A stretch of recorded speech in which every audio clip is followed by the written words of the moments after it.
আসসালামু আলাইকুম। আলমন electric and auto servicing সেন্টারের নতুন আরেকটি ভিডিওতে আপনাদেরকে স্বাগতম।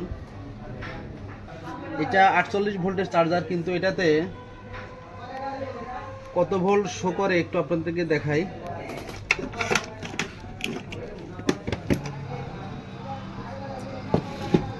চার্জারটা এখন রানিং আছে।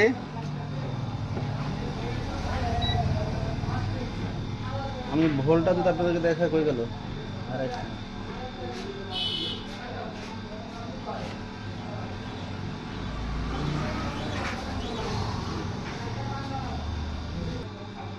এটাতে ভোল্ট শো করতেছে কত 7.5। এটা সিরিজে আছে। আমি যদি ডাইরেক্ট ব্যবহার করি তাহলে কত ভোল্ট শো করে? ভোল্ট শো করতেছে 8। একটা 48 ভোল্টের চার্জারে ভোল্ট শো করতেছে 7.5 থেকে 8। আমি যদি এটা তো খুলে ফেলি, এটা এখন 0 আমি লাইন দিলাম, ভোল্ট দেখা দিচ্ছে এখানে 9, 9.5। এই প্রবলেমগুলো হচ্ছে মাঝে মধ্যে চার্জারে আসে। অনেক নতুন ভাই যারা আছেন তারা এই সমস্যাগুলো নিয়ে অনেক বিভ্রান্তিতে পড়ে যান। কিভাবে ঠিক করবেন বা এর সমাধানটা বা কি, আমাদের ভিডিওটা শুরু থেকে শেষ পর্যন্ত দেখুন, তাহলে ইনশাআল্লাহ এর প্রপার সমাধান পেয়ে যাবেন। কেন এই সমস্যাগুলো দেখা দেয়, এর সমাধানটা কি। সবাই আমাদের চ্যানেলটা সাবস্ক্রাইব করে দেবেন, আপনাদের মূল্যবান মতামত জানাবেন। এখন যদি চার্জারের ফিটনেসটা আমি দেখাই, এটা হলো ডায়েট। পুরো ডায়েটটা দেখেন পুড়ে গেছে। আরো যদি ক্লিয়ার করে দেখাই, ক্যামেরাটা লাইনে রাখো, আরো যদি ক্লিয়ার করে দেখাই, এখানে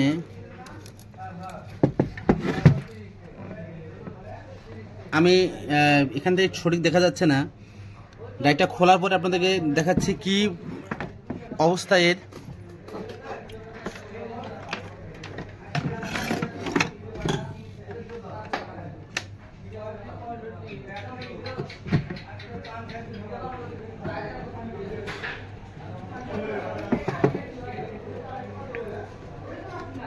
চার্জারের ভোল্টেজ ডাউন কি কি কারণে হয়, কি কি সমস্যাগুলো হইলে চার্জারের ভোল্টেজ ডাউন হয়, এই বিষয়গুলো নিয়ে আজকে কথা বলবো আপনাদের সাথে।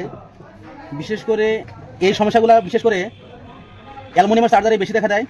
আমার চার্জারও মাঝে মধ্যে এই সমস্যাগুলো দেখা যায়, কিন্তু আমার চার্জারের থেকে অ্যালুমিনিয়ামের চার্জারগুলোতে এই সমস্যাগুলো সবচেয়ে বেশি দেখা যায়। আমার তারগুলো খুলে ফেললাম, এখন ডাইরেক্ট আউট করে নেবো। একই স্টার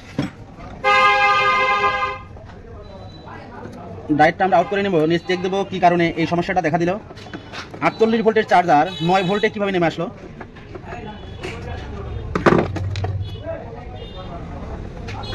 এই পাশে হিটসিং থাকায় বাইরে থেকে বোঝা যায়নি কি সমস্যাটা হয়েছিল। আপনারা যদি এখন খেয়াল করেন, এই দেখেন, দেখা যায় পুরো ডায়েটটা পুরো ছাই হয়ে গেছে, ফেটে গেছে।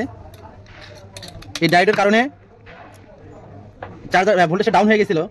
একটার কারণে কিন্তু ডাউন হয়নি। এখানে দেখেন এই যে আরেকটা ডায়েটের মাথা, এই পিনটা কিন্তু নাই, এই পিনটাও কিন্তু পুড়ে গেছে। এই ডায়েট বোর্ডটা বাদ, আমরা নতুন ডায়েট বোর্ড লাগাবো। মার্কেটে নতুন ডায়েট বোর্ড অ্যাভেলেবল পাওয়া যায়, এই যে ডায়েট সার্কিট অ্যাভেলেবল পাওয়া যায়। আপনারা ঢাকা নবপুরে এগুলো অ্যাভেলেবল পাবেন। সাথে থাকুন সমাধান পর্যন্ত।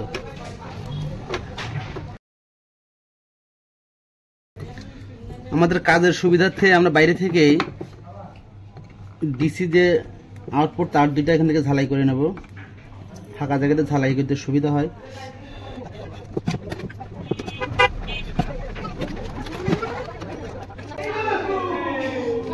ডায়েটটাকে ভালো করে আটকাই দিতে হবে পিছনে লাট লাগায়ে, তা না হলে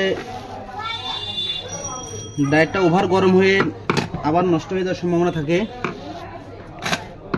লাটা ঠকে গেল।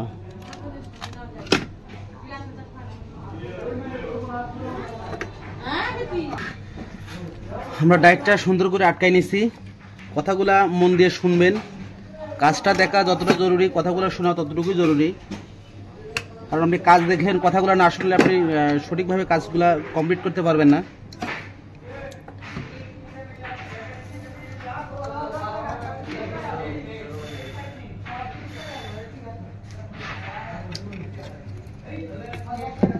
আমরা সেকেন্ডারি ওয়াইন্ডিংয়ের তার দুটো লাগা নিলাম।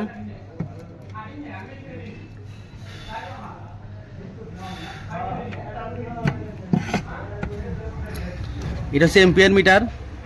এম্পিয়ার মিটার কানেকশনটা দিয়ে নেবো এখন।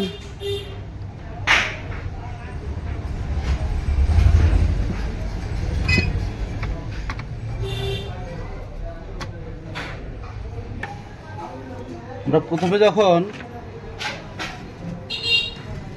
চার্জারটা রানিং করছিলাম তখন দেখছিলাম যে এলইডি একটাও জ্বলে না। না জ্বলার কারণ হচ্ছে তারগুলা পুড়ে গেছিল সব। তারপরে কানেকশনটা আউট হওয়ার কারণেই এলইডিগুলা জ্বলে নাই, কারণ এলইডিতে তো সেই সময় কানেকশন ছিল না। ওই জন্য পুনরায় আমরা নতুন তার বের করে সোল্ডারিং করে দেব।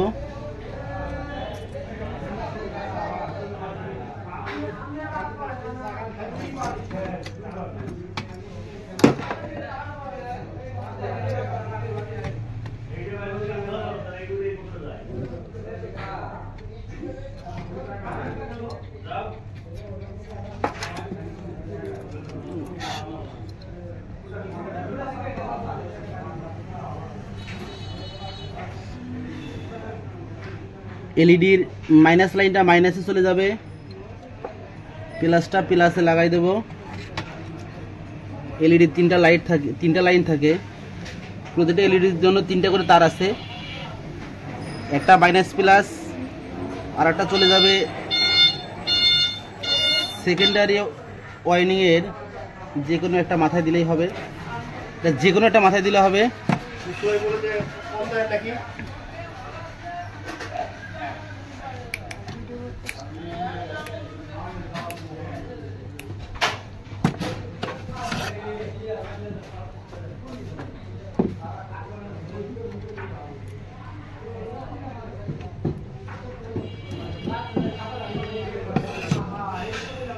আমাদের সব কানেকশন করা শেষ।